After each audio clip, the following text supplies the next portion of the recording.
Tu es gênant et ton rôle est terminé, alors va-t'en. Maman, c'est exactement ça.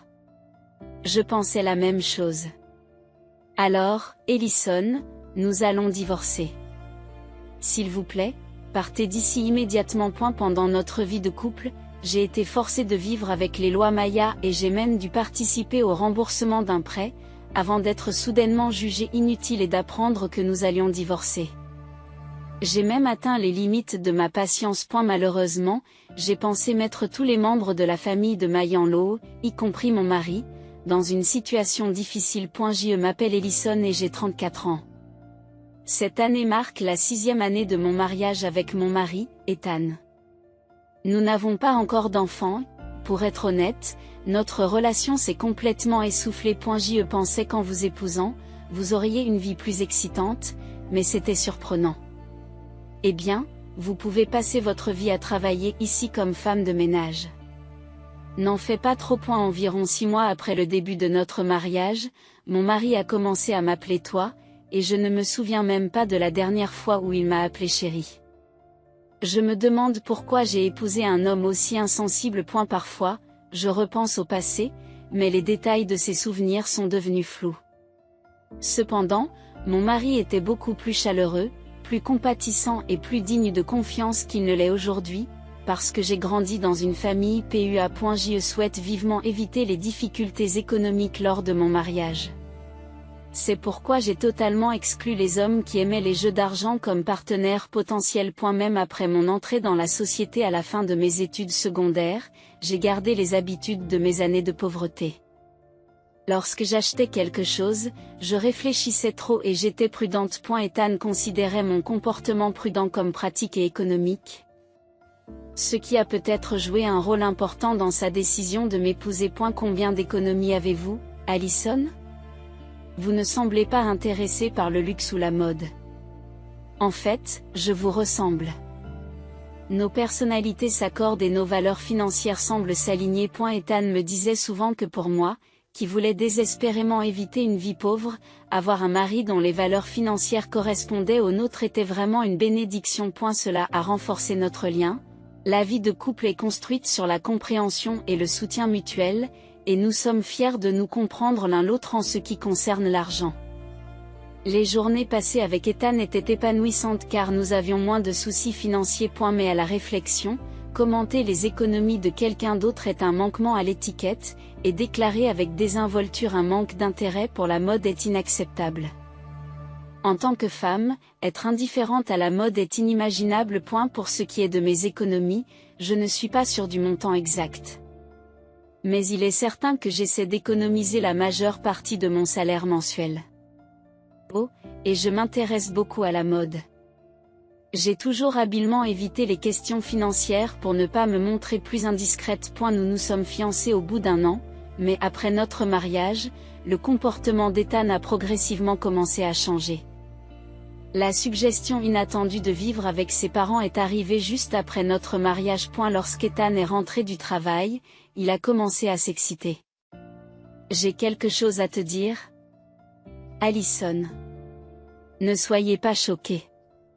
Son expression à ce moment-là m'a donné un sentiment inquiétant. Le sujet qu'il a abordé a dépassé toutes mes espérances. Ethan a suggéré que nous commencions à vivre avec ses parents pendant notre période de jeunes mariés. Cette proposition m'a choquée et a eu un impact considérable sur notre relation. Cette suggestion était loin de ce que j'avais espéré avant le mariage. J'avais rêvé de construire notre petit monde tout au long de notre vie de couple. Mais cette proposition a brisé ce rêve. Pour moi, la vie avec Ethan devait se résumer à nous deux, sans l'intervention d'autres personnes. Accepter cette proposition était loin de mon idéal et marquait un tournant majeur dans ma relation avec Ethan. Et la suggestion inattendue d'Ethan est devenue une épreuve importante pour notre couple et a fortement influencé mes valeurs et mes attentes. Elle m'a douloureusement rappelé que des défis inattendus peuvent survenir dans la vie conjugale. Après en avoir discuté avec ma mère, j'ai décidé que nous devrions vivre avec elle. Elle se sent seule sans moi. Et le bail de notre appartement se terminant bientôt, j'ai décidé que nous devrions déménager. Il a annoncé. Mon avis a été complètement ignoré, et il semblait que lui et sa mère avaient déjà pris de nombreuses décisions. Attendez, n'est-ce pas trop soudain? Votre maison familiale est assez éloignée de mon lieu de travail. Je voulais vraiment éviter de vivre ensemble, j'ai donc soulevé une objection, mais on m'a fermement répondu que c'était déjà décidé. Et elle disait toujours maman, maman, ce qui était déjà assez dérangeant. Mais ce qu'il a dit ensuite était encore plus choquant. La maison est trop petite et peu pratique pour 4 personnes, d'autant plus que ma sœur vient souvent en visite. C'est pourquoi j'ai contracté un prêt pour la rénover. Ethan m'a dit que cette décision avait également été prise sans me consulter et qu'il avait contracté un prêt de son propre chef. Est-ce vrai? Est-il sérieux? Avant même d'avoir pu entendre toute l'histoire, je suis restée sans voix. Comment vais-je faire avec cet homme égocentrique à partir de maintenant? Cette question m'a traversé l'esprit. La vie dans la maison de mes beaux-parents et les fréquentes apparitions de ma belle-sœur. Après une série d'histoires incroyables, mon mari a fait une déclaration encore plus choquante. C'est pourquoi je veux que tu quittes ton travail actuel. À partir de maintenant, tu dois t'occuper de mes parents, et non plus vivre comme ma femme. Si tu veux toujours travailler, je t'autoriserai à faire du travail à domicile. Et elle a dit que le développement de la conversation était trop soudain et unilatéral, et qu'il m'a fallu du temps pour accepter et comprendre la situation. Qu'est-ce qu'il y a? Pourquoi es-tu si déraisonnable? Tu ne tiens pas du tout compte de mes sentiments. Qu'est-ce qu'il y a? Pourquoi dois-je tenir compte de tes sentiments? Je suis le chef de famille, c'est moi qui prends toutes les décisions, répond-il. Cela faisait des années que je travaillais sur des projets, et voilà qu'on me demande d'y renoncer et de devenir une femme au foyer à plein temps. Peu à peu, j'ai commencé à comprendre l'essence de ce que mon mari essayait de dire. Je n'aurais jamais imaginé me retrouver dans cette situation 1 an après mon mariage. À l'origine, je voulais me rebeller contre ce que je considérais comme une rupture de promesse, mais je n'en avais pas le courage et je ne voulais pas faire porter le fardeau à mes parents. Finalement, je n'ai pas eu d'autre choix que de me soumettre. D'accord, d'accord. Je vais quitter mon travail et vivre avec toi. Mais s'il y a des problèmes avec la belle-mère, écoute-moi, s'il te plaît. C'est tout ce que je demande. Oui, oui, ne t'inquiète pas. C'est facile d'écouter. Après tout, je suis de ton côté. J'étais sérieuse, mais mon mari semblait prendre la chose à la légère. Était comme prévu, dès que nous avons commencé à vivre ensemble. Les conflits entre ma belle-mère et moi ont commencé. La maison rénovée était plus grande que prévu et l'espace privé était sécurisé. Mais je me suis retrouvée accaparée par les tâches quotidiennes. Je travaillais encore juste après le déménagement. Mais ma belle-mère, intéressée par ma situation professionnelle, m'a dit « Et, quand vas-tu quitter ton travail pour te consacrer aux tâches ménagères? La maison ne sera pas en ordre si tu continues comme ça. Chaque jour, je devais faire face à des critiques unilatérales lorsque je rentrais à la maison épuisée. Au départ, mon mari m'avait promis de me soutenir avec des chaussures de belle-mère. Mais en réalité, il ne m'a jamais défendue. Finalement, sa mère et lui ont commencé à me faire des reproches ensemble. Vous savez, avez-vous déjà pensé à l'âge de ma mère? Il n'est pas raisonnable de lui imposer des tâches ménagères. J'ai fini par être la mauvaise personne parce que je leur ai demandé de gérer leurs propres affaires. Mon beau-père était présent, mais à peine perceptible, essayant d'échapper aux problèmes de la maison. Excusez-moi, mon père. Puis-je vous dire un mot? Même lorsque j'ai essayé de lui parler, il m'a dit « Non, ne me parle pas. Si elle me voit vous parler, je ne sais pas ce que ma femme dira. » C'était une simple question sur l'emplacement du disjoncteur. Il est troublant de constater que même une conversation aussi banale n'est pas possible. 2 semaines après avoir emménagé, mon mari et sa mère ont commencé à me menacer. Quand vas-tu quitter ton travail? Si tu ne le fais pas, nous contacterons ton entreprise. Et 1 semaine après cette conversation, ma démission a été décidée. Bien que j'ai démissionné sous la pression de ma belle-mère et de mon mari, je n'ai reçu aucun mot de gratitude de leur part. Et elle s'en est suivi des jours où j'ai dû travailler à la maison. Et puisque tu as quitté ton emploi et que nos revenus ont baissé, ne compte pas seulement sur moi. Mais réfléchis à des moyens de gagner de l'argent en travaillant à domicile. On m'a dit, j'ai réalisé qu'on me demandait de ne pas être paresseuse et de m'occuper de tout. Je n'avais même plus l'énergie d'argumenter pour m'en étonner. Il n'y avait pratiquement aucune conversation entre mon mari et moi, et j'étais essentiellement devenue une femme de ménage dévouée à sa famille. Pendant cette période, la sœur de mon mari, Marie, m'a souvent rendu visite et m'a confrontée en me disant « Eh, tu ne vas pas laisser Ethan rembourser le prêt de la maison tout seul. N'est-ce pas ? Si vous vivez ici, vous devez aussi contribuer au remboursement. Et la rénovation a probablement coûté près de 500 000 $. Pourquoi devrais-je porter une telle responsabilité ? Je trouve cela injuste. Être tenu pour responsable du simple fait de vivre ensemble me semblait déraisonnable. Pour avoir constaté la cohabitation dès le début, avoir poussé à la rénovation, m'avoir fait quitter mon emploi, puis avoir exigé le remboursement du prêt. Cette situation était anormale à tous points de vue. Normalement, cela ne devrait pas arriver. Je sentais bien que je n'avais pas épousé la bonne personne. Ce soir-là, mon mari a dit en souriant, lorsque ma sœur a parlé du remboursement du prêt immobilier. À partir de maintenant, nous allons tous partager le fardeau. En fait, je pense qu'il est tout à fait naturel que ce soit toi, la femme, qui paye. En voyant son attitude, j'ai été consternée. À ce moment-là, j'ai senti qu'il était impossible de continuer à vivre avec mon mari. Je pensais que cette situation aurait des conséquences négatives non seulement pour moi, mais aussi pour la famille de mes beaux-parents. Cependant, j'ai hésité à proposer le divorce immédiatement. La raison principale était de ne pas inquiéter mes parents. Ma mère était malade et devait souvent être hospitalisée. Et mon père était fatigué de s'occuper d'elle. Évoquer mon divorce risquait de les choquer fortement. Je ne pouvais donc pas faire un choix aussi égoïste. J'ai donc décidé de m'attaquer d'abord aux problèmes qui se posaient. J'ai suivi les instructions de mon mari et de ma belle famille, en gagnant de l'argent grâce à un travail à domicile tout en contribuant activement au remboursement du prêt. J'ai souvent discuté avec mon mari de la possibilité de modifier la procédure de prêt et d'accélérer le plan de remboursement, en lui demandant sa coopération. C'est peut-être parce que j'étais déterminée à rembourser le prêt que mon mari m'a dit « C'est vraiment bien que tu aies commencé à te comporter comme une épouse digne de ce nom dans cette maison. Si tu étais encore arrogante, j'aurais envisagé le divorce. Malgré ma contribution importante, la situation restait injuste. Cependant, j'ai décidé d'endurer jusqu'à ce que les choses s'arrangent.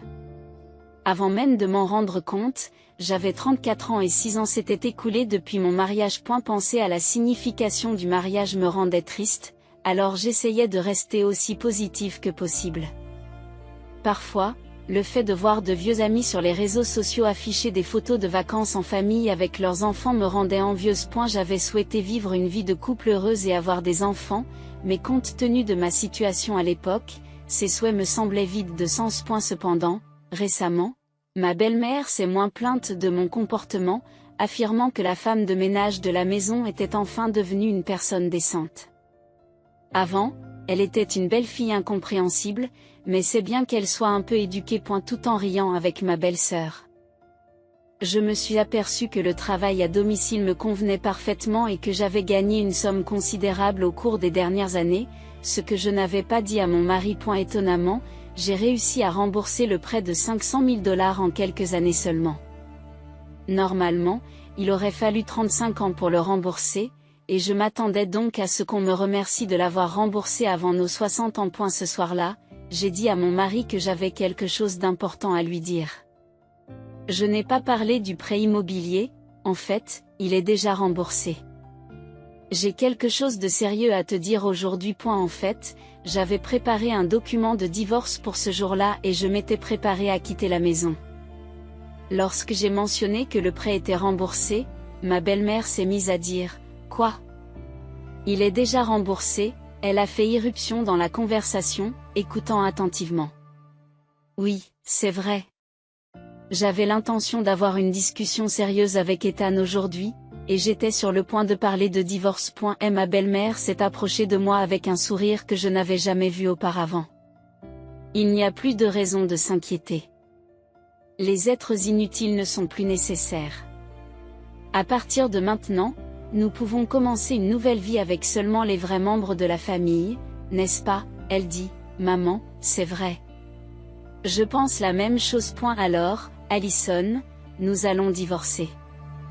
Je veux que tu partes d'ici rapidement. Mon mari a prononcé le divorce, même si je n'avais encore rien dit. Bien que j'ai été forcée de vivre dans la maison de mes beaux-parents depuis le mariage et que j'ai même participé au remboursement de l'emprunt du ménage, j'ai été soudainement expulsée de la maison. Je n'avais jamais imaginé que mon mari parlerait du divorce avant moi.de+, ma belle-mère a appelé un serrurier sous mes yeux. Pouvez-vous changer les serrures le plus vite possible? S'il vous plaît. Aussi vite que possible. Cette série d'événements m'a fait l'effet d'une traînée de poudre. J'avais enduré la vie dans la belle famille et la relation avec mon mari. Mais à ce moment-là, j'ai décidé de me venger de mon mari et de sa famille. Ma patience avait finalement atteint ses limites et une flamme de vengeance s'est allumée dans mon cœur. Peu après, un serrurier est arrivé et a commencé à changer les serrures de la maison. Pendant ce temps, ma belle-mère et mon mari m'ont regardé en souriant. C'est réglé. Aujourd'hui, vous quittez cette maison. À partir de maintenant, il n'y a plus que notre famille heureuse. Oui, Allison, tu as bien fait de tenir jusque-là. Mais c'est la fin. Ne vous attendez pas à une compensation ou à un partage des biens. Nous n'avons causé aucun problème, poursuit ma belle-mère. Réalisant qu'il n'y aurait pas de partage des biens, je me suis dit, est-ce que c'est vraiment bien? Je n'avais jamais imaginé qu'on en arriverait là. Tout en sortant les papiers de divorce préparés à l'avance. J'ai alors rédigé un document stipulant qu'il n'y aurait ni compensation ni partage des biens et je l'ai fait signer immédiatement par mon mari. Mon mari a signé les papiers du divorce avec satisfaction, sous l'œil attentif de sa mère. Pendant ce temps, mon beau-père observait tranquillement la scène depuis un coin de la pièce. J'ai ressenti un immense soulagement en réalisant que mon départ devenait une réalité. J'ai rapidement emballé mes affaires et j'ai quitté la maison avec les documents signés. J'ai entendu des acclamations et des applaudissements à l'intérieur de la maison. Mais j'ai eu envie de leur envoyer le même sentiment, car la situation était sur le point de changer radicalement. En quittant la maison, je me suis immédiatement précipitée au bureau municipal pour déposer les documents de divorce. Ensuite, je me suis rendue directement à l'agence immobilière. En fait, j'avais déjà rendu visite à l'agent immobilier à plusieurs reprises et j'y avais entamé les démarches. Monsieur Cohen, mon agent et expert en la matière, a parfaitement compris mon plan et a agi rapidement. Environ une semaine après avoir quitté la maison, j'ai reçu l'appel attendu de mon ex-mari et de sa famille. Allison, que fais-tu? Nous avons reçu une notification nous enjoignant de quitter la maison dans un délai d'une semaine. C'est vous qui faites ça? C'est incroyable. Comment as-tu pu? S'exclame mon ex-mari, furieux. Cohen a été très efficace pour mener à bien les procédures et trouver un nouveau propriétaire pour la maison, ai-je répondu. Oui, c'est vrai. C'est moi qui ai contacté l'agent immobilier. Après tout, j'ai remboursé le prêt pour cette maison et le titre de propriété m'a été transféré à mi-parcours. Tu n'as pas oublié, n'est-ce pas? Continuez je. Il semblait que mon ex-mari avait tout oublié. Il s'était contenté d'obtenir mon aide pour le remboursement du prêt dès le début et avait suivi mes instructions pour les autres procédures et changements, mais il avait négligé les détails. Cependant, c'était sa propre responsabilité de ne pas avoir vérifié. Essayer de me faire porter cette responsabilité n'est pas raisonnable. En fait, c'est moi qui ai payé l'énorme somme de $500 000. De plus, je n'ai jamais reçu de frais de subsistance de ta part. Vos parents, même lorsqu'ils ont reçu leur pension, ont dit que nous allions dépenser notre propre argent et non pas contribuer d'un seul centime au ménage. Mais la raison en est que mon ex a essayé de trouver une excuse, mais en fin de compte, c'est moi qui ai subvenu aux besoins de cette famille pendant des années. Après qu'on m'a dit de gagner de l'argent en travaillant à domicile, je l'ai fait à fond malgré l'insatisfaction constante qui me donnait mal au ventre. Malgré mon soutien constant dans le remboursement du prêt, je n'ai pas reçu un seul mot de gratitude et j'ai été expulsée de la maison, dont les serrures ont été changées. Je ne pouvais pas rester silencieux dans cette situation. Je me suis dit, attends, écoute-moi. Parlons encore. Je pense que nous pouvons nous comprendre. Nous sommes une famille, non?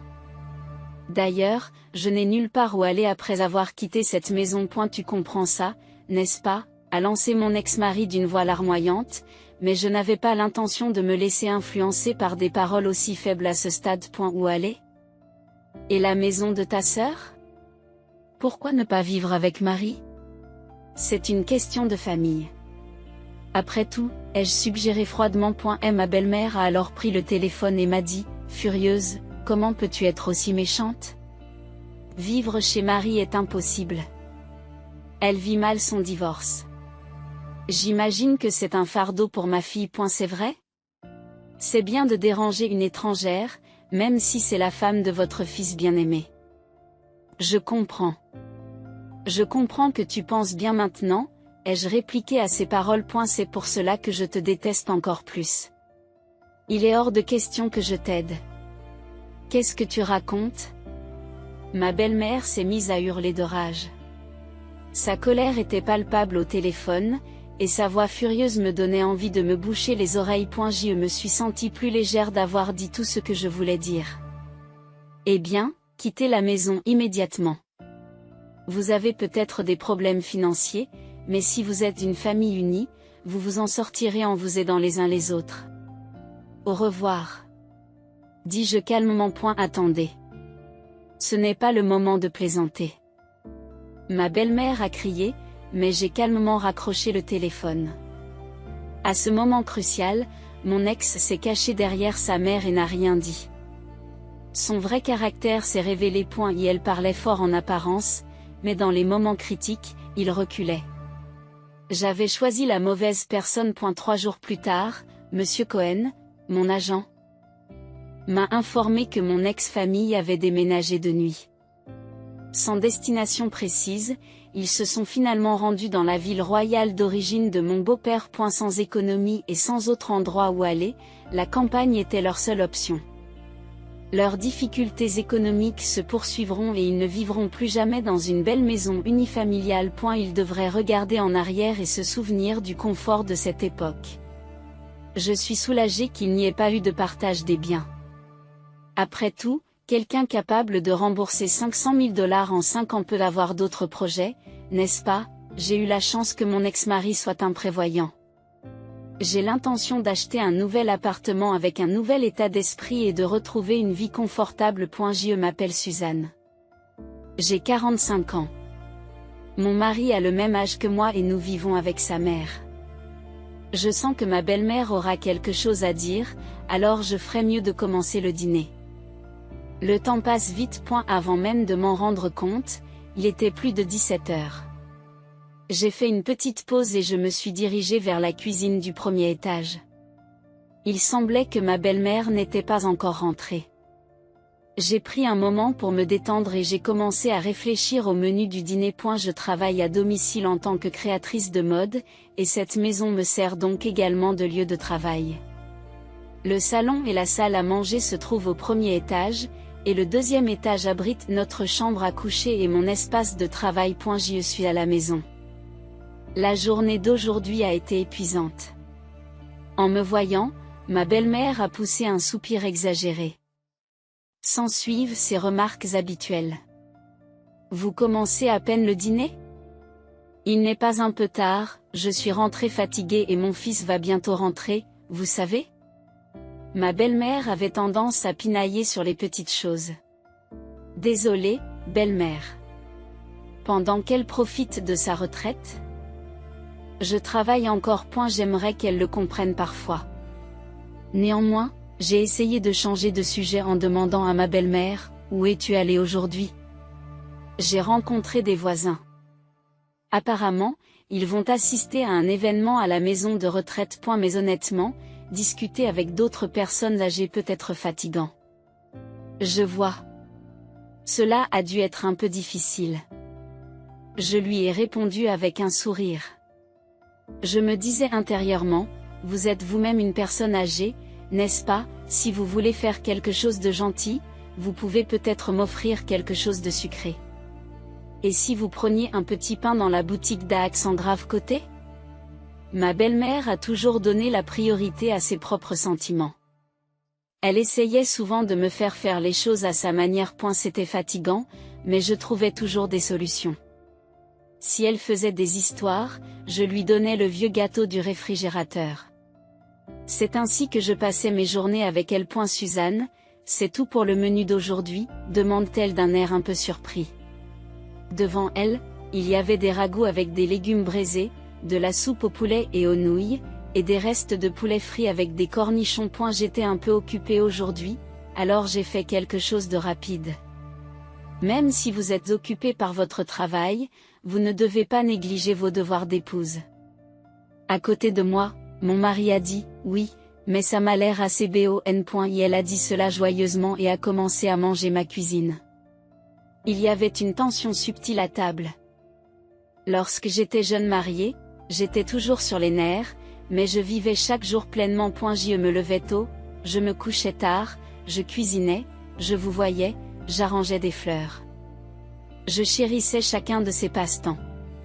En évoquant ces souvenirs, je me suis souvenu de son époque. En effet, ses talents de couturière et ses hobbies, comme les compositions florales, étaient vraiment impressionnants. Les gens autour de moi ont souvent dit que la belle-mère de Suzanne était très gracieuse, mais ils ne savaient pas à quel point elle pouvait être exigeante à la maison. J'y vis avec elle depuis plus de 20 ans. Au début de notre vie de couple, mon mari et moi aimions passer du temps ensemble. Mais un jour, ma belle-mère est venue soudainement vivre avec nous. Son mariage ne se passait pas bien et elle s'était brouillée avec mon beau-père. Il avait un comportement sévère et elle semblait avoir peur de lui. D'après mon mari, son père était parfois très dur avec elle et, malheureusement, il a même levé la main sur elle. Alors qu'il était choyé en tant que fils, sa mère était maltraitée. Puis, lorsque mon beau-père a soudainement déclaré qu'il se remariait, elle a dû partir sans rien. À l'approche de la cinquantaine, elle semblait perdue et n'avait nulle part où aller. Mon mari et moi avons décidé d'accueillir ma belle-mère parce qu'elle nous préoccupait. 20 ans ont passé depuis et j'ai commencé à remarquer des changements dans la personnalité de ma belle-mère. Elle a commencé à diriger vers nous le même comportement que celui qu'elle avait reçu de mon beau-père. Un jour, alors que j'étais occupée à des tâches ménagères et que je n'arrivais pas à préparer le thé, j'ai demandé à mon mari de le faire à ma place. Il a gentiment accepté, mais ma belle-mère m'a regardé et m'a demandé « Qu'est-ce que tu fais ? Je suis désolée, j'ai les mains pleines en ce moment », ai-je répondu. Et alors ? Tu ne contribues que pour 5 cents de loyer par mois. Qu'est-ce qui te prend ? A-t-elle lancé en la regardant faire le thé elle-même. Je me suis dit que si tu pouvais le faire toi-même, tu aurais dû le faire dès le début. Cette cohabitation m'a permis de réaliser à quel point elle était difficile. Un jour, ma belle-mère est rentrée à la maison, l'air plutôt excitée. Elle se promenait dans la maison d'un pas alerte, en fredonnant un air joyeux. Belle maman, vous semblez être de bonne humeur. Il s'est passé quelque chose de bien ? Demandai-je. À propos, Suzanne, quelle chambre est la plus grande, celle du premier ou du deuxième étage ? Sa question m'a pris au dépourvu. Et la chambre du deuxième étage a plus d'espace. Si on enlève les murs, on peut en utiliser encore plus. Vraiment ? Alors je ne devrais pas avoir de problème d'espace, dit-elle avec une expression fière et heureuse. Vous avez l'intention de commencer quelque chose de nouveau ? Je lui ai demandé plus de détails. En fait, je vais commencer un cours de couture, dit-elle avec une expression fière et heureuse. C'est génial. Ça a l'air sympa, ai-je répondu avec une réaction un peu exagérée. Alors, tu donnes le cours de couture au centre communautaire ? Non, pas là, dit-elle en souriant. Alors, où l'organiserez-vous ? Ici, dans cette maison. Quoi ? Tu es sérieuse ? J'ai laissé échapper mon incrédulité. C'est pourquoi la pièce du deuxième étage semble parfaite. S'il vous plaît, rangez-la un peu. Je vais bientôt recevoir des étudiants, alors gardons-la bien rangée. Mais c'est là que je fais une grande partie de mon travail, ai-je répondu avec un regard inquiet. Ton travail, c'est ça ? Vous pouvez utiliser la salle du premier étage, dit-elle. Mais cette pièce est un peu petite, et j'ai besoin du sol pour mes outils, ai-je expliqué. J'y vais reconsidérer la question, mais j'aime beaucoup cette pièce, dit-elle en souriant. À court de mots, j'ai demandé, Alors, que dois-je faire? Que dois-je faire alors? Elle m'a pris la main et m'a dit, vous pouvez peut-être louer un studio externe pour votre travail. Je vais me renseigner. Sur ce, elle est montée à l'étage. Je l'ai regardé ranger soigneusement mes outils et mes matériaux. Prenant une profonde inspiration, j'ai pris mon courage à deux mains. Dans ce cas, pourrais-je réduire le loyer mensuel que je paie? Elle a souri chaleureusement. Suggérons le point, mais n'oubliez pas que nous devons coopérer et nous soutenir mutuellement à partir de maintenant. J'ai répondu à contre-séure que je comprenais. Le jour du cours de couture prévu par ma belle-mère est arrivé. La salle était remplie de voix animées. Il y avait une dizaine d'élèves, pour la plupart de mon âge, et j'ai reconnu quelques visages. Suzanne, peux-tu m'aider, s'il vous plaît? Servez du thé à tout le monde. J'ai acquiescé et je suis montée à l'étage après avoir préparé le thé. Après avoir distribué le thé, je me suis souvenu de quelque chose et j'ai dit avec un sourire, maintenant, à propos des frais d'utilisation de la salle. Un silence momentané s'ensuivit. Des frais d'utilisation, de quoi s'agit-il? Attendez, nous devons payer aujourd'hui? Certains élèves m'ont regardé avec des visages surpris. Ma belle-mère semblait cacher une pointe de colère. En fait, cette pièce est mon espace de travail. Et si vous voulez l'utiliser, j'aimerais vous faire payer un peu. Louer un espace de cette taille peut s'avérer assez coûteux. Ma belle-mère observe en silence les réactions des étudiants. Cela représente plus de $2000 par mois. Et si nous répartissons cette somme entre toutes les personnes présentes aujourd'hui, cela fait environ $100 par personne. Est-ce que tout le monde est d'accord? J'attends la réponse en souriant. Suzanne, vous n'êtes pas sérieuse, n'est-ce pas? La confusion se lisait sur le visage de ma belle-mère. Oui, nous devrons effectivement percevoir des droits d'utilisation. Mais pas auprès des participants d'aujourd'hui. Nous devrons également couvrir les services publics et les taxes foncières. Comme je continuais sur un ton doux, l'expression de ma belle-mère s'est adoucie. D'accord, je comprends. Mais Suzanne, les charges et autres. J'ai besoin d'un peu de temps pour y réfléchir. Et si vous utilisez cette chambre? Ce n'est que justice. J'ai répondu par un sourire. Les étudiants qui avaient écouté notre conversation commencèrent à murmurer. Attendez, c'était la chambre de Suzanne à l'origine? Oui, c'était initialement mon espace de travail. Sachant cela, je devrais peut-être reconsidérer l'idée de prendre des cours ici. Alors que certains élèves semblaient inquiets, d'autres commençaient à se préparer à partir. Qu'est-ce que cela signifie? Nous inviter et puis faire ça. Michel, l'une des amies de ma belle-mère, a haussé le ton de frustration. Michel, je suis désolée. Cette pièce est aussi l'espace de travail de Suzanne. Ma belle-mère, l'air affolé, a appelé les élèves qui s'en allaient. Attendez, s'il vous plaît. Mais le bruit des portes qui se referment se fait entendre l'une après l'autre. Michel regarde ma belle-mère d'un air perplexe. Tout le monde, je m'excuse pour la surprise. Mais cette salle est très importante pour moi. Je veux que tout le monde passe un bon moment ici, alors je vous demande un peu de compréhension. J'ai essayé d'utiliser la tension. Mais Michel m'a dit que la prochaine fois, nous devrions en discuter à l'avance. Avec un sourire amer, elle a tapoté l'épaule de ma belle-mère et est partie. Ma belle-mère est restée là un moment. J'ai terminé ma journée, j'ai quitté la pièce en silence et j'ai décidé de profiter de l'air extérieur. Plus tard, dans un café confortable baigné d'une lumière douce, j'ai passé un bon moment. Devant moi se trouvaient Michel et les étudiants impliqués dans l'incident précédent. Michel, merci pour l'autre jour. Alors que j'exprimais ma sincère gratitude, Michel a souri chaleureusement. Ce n'est pas grave, Suzanne. Mais j'ai été choquée que ta belle-mère fasse un tel coup. Je ne m'attendais pas à ce que les choses prennent une telle tournure, dit-elle en riant. Mais maintenant, j'aime vraiment ça. Un étudiant assis à côté de moi a dit timidement que les événements de la journée étaient en fait un plan que nous avions secrètement élaboré. En réalité, Michel est la belle-mère de mon amie et nous avons toujours été proches. Elle voit toujours clair en moi quand j'ai des problèmes. C'est pourquoi, avec l'aide de Michel, nous avons décidé d'exécuter un certain plan. L'un des élèves, qui était le seul à ne pas être au courant de la situation, s'est exclamé « Attendez, tout cela était prévu », ai-je dit avec espoir. Bon, j'ai peut-être un peu pimenté les choses, mais j'espère que cela permettra à ma belle-mère d'être plus prévenante.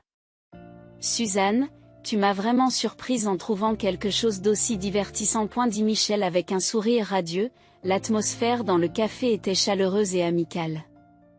Michel était très intéressé par mes projets d'avenir. Alors, Michel, que comptes-tu faire pour le cours de couture? Pour l'instant, j'ai l'intention de l'organiser dans un autre endroit. Je vois. Je peux vous présenter un endroit que je connais. Ils sont très fiables. C'est très gentil de votre part, Suzanne. On peut toujours compter sur vous. Les paroles de Michel ont rempli mon cœur de joie. Après cet incident, j'ai senti que notre lien s'était encore approfondi.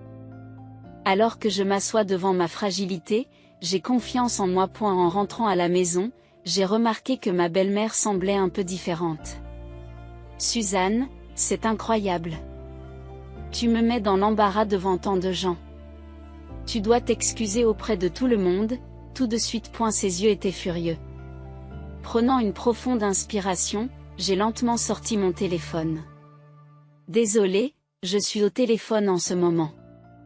J'ai dit, en lui montrant le nom de Michel sur l'écran. Son visage sonné était inoubliable. Pourquoi parles-tu à Michel? Pourquoi parles-tu à Michel? Lorsque ma belle-mère, surprise, a tendu la main vers mon téléphone. La voix de mon mari a retenti sur le haut-parleur. Et, maman. Qu'est-ce qui se passe avec Michel? Elle est restée sans voix. Ses yeux étaient écarquillés par le choc. Oui, j'avais effrontément changé le nom de contact de mon mari en Michel, juste pour le plaisir. En voyant son expression confuse, je n'ai pas pu m'empêcher de sourire. Ne vous inquiétez pas, ce n'est qu'une petite blague.